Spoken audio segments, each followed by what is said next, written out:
This video is about upgrading 3 light fixtures that I had over my dining room table to match a wall hanging flower that I had previously made. The first thing I started by doing was I cut some blanks out of 1/4 inch underlayment plywood. That is a pretty good finish on it. And I made 3 blanks that I cut on the router. They were scaled up exactly twice the size of the smaller flower that I made, so I wanted to see how that pattern would scale up and work out. After getting the leaves cut out, the next thing that I did is I took a piece of ash that I had cut in my backyard years ago. It was all dry and ready to use, and I ran that through the planer to get that to the proper thickness to make the blanks for the flower body itself. Went a little bit thicker than the previously made flowers, but I did not double the size of the thickness of this blank like I did the size of everything else. So I mounted the first blank and I started to cut. For the first cuts, I basically used a 45-degree chamfering router bit to get the tapers on the flowers like I had done before.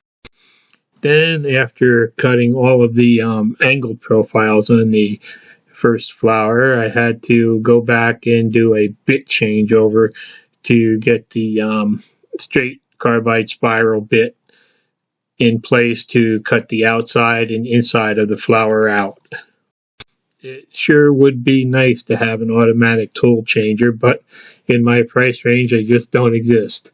So after changing the tool over, then I just went back and I cut out the rest of the flower profile. While I was doing this, so I noticed that my shop was really starting to stink. It was starting to smell just like a fluorescent light fixture was starting to burn up, and it was kind of getting to the point of being unbearable.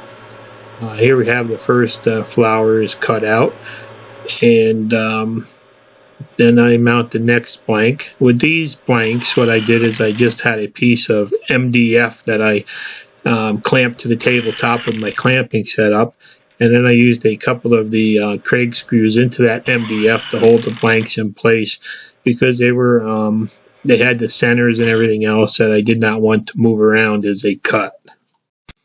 So now it was just a matter of cutting out the final 2 blanks now that I knew everything was working perfectly. Then the next thing that I did was I had to take some yellow paint and paint the edges of the flowers yellow. And then I went over and I took the leaves to my belt sander and I kind of rounded off all the edges and tapered them first. And then I went back and I put a coat of the same green stain that I had used on my previous flowers on each of the leaf assemblies. This stain is a mini wax product that I had bought probably 20 years ago, and I just haven't seen it again, but it does do a nice job at leaving the grain show through. Next, I had to prepare a small blank of cherry to allow me to cut out the center caps for the fixture that kind of go up and hide the old existing light fixtures. That was a fairly routine thing, but as you can see, all of a sudden there's a lot of black smoke pouring out of my router, and it's actually getting all over everything and just smelling terrible. So I just hope that the router makes it to the end of this job. Okay, you can see the 3 blanks are cut out there, and what I did before I put the chunk of cherry down, I put a strip of double-sided tape to hold everything in place.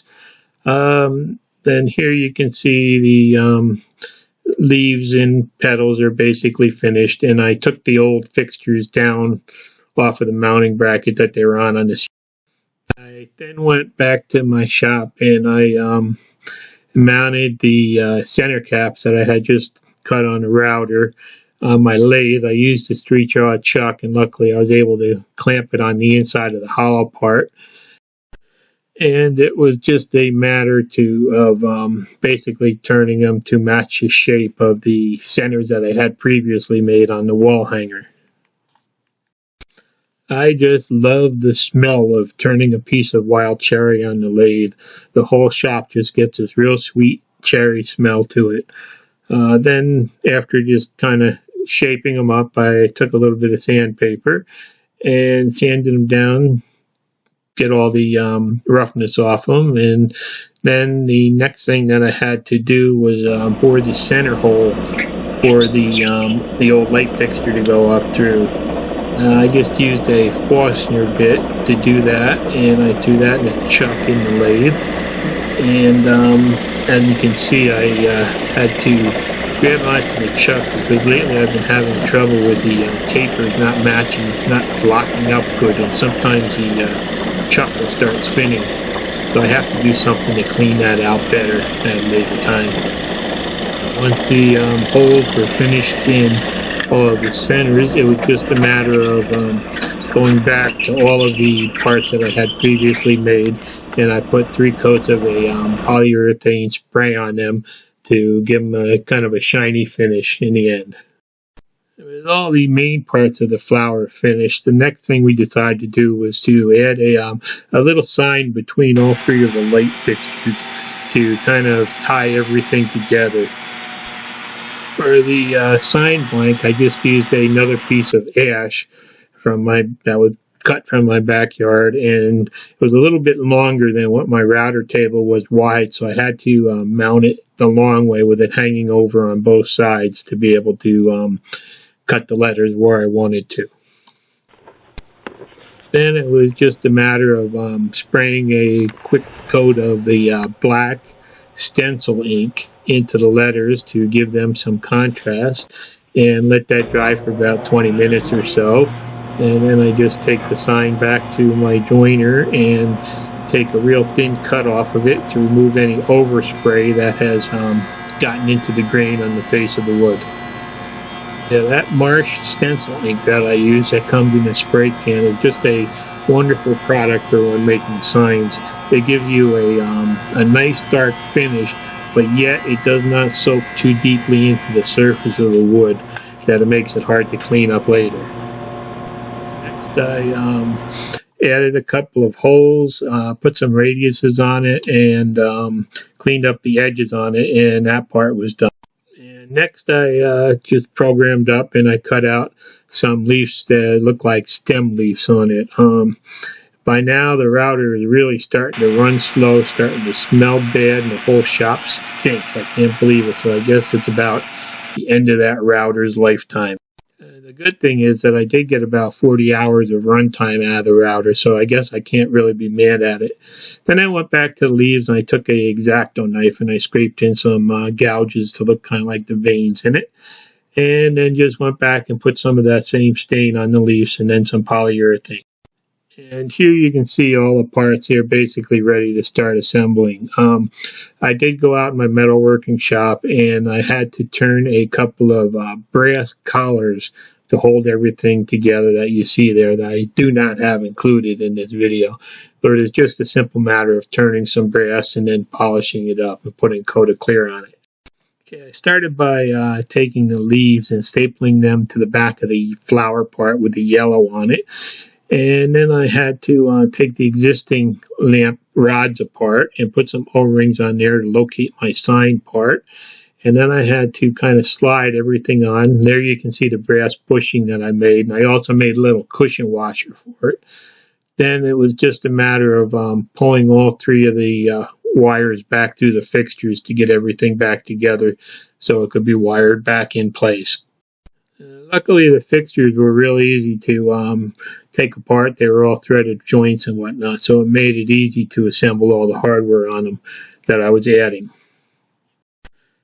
So here you can see basically what everything looks like, just kind of set in place now. And the next step is to hold it up in the air and start wiring everything back into the existing wires. In the top of the sign thing, I also did route a couple of slots in there that will allow me to put the final leaves in when I'm done. So it's just a matter of hooking the wires back up the way they were, and then just pushing the center cap up after the fixtures are screwed back to the original mounting hardware, and then using that locking collar to hold everything in place. Next, I went back and I glued in the leaves on the top of the sign for the stem, and basically that was it. And we're real happy with the way it came out, and it does a good job of matching the existing hanger that I made. And it does dress up the room a little bit, makes it look a little bit brighter. So as you can see, this is just a way that I dressed up a couple of 3 hanging pendant lights that were over the table to kind of make them look a little bit better. So this is just a another one of those quick little jobs for a CNC router that I'm pretty pleased with the way it came out. And thanks for taking the time to watch my video, and please subscribe.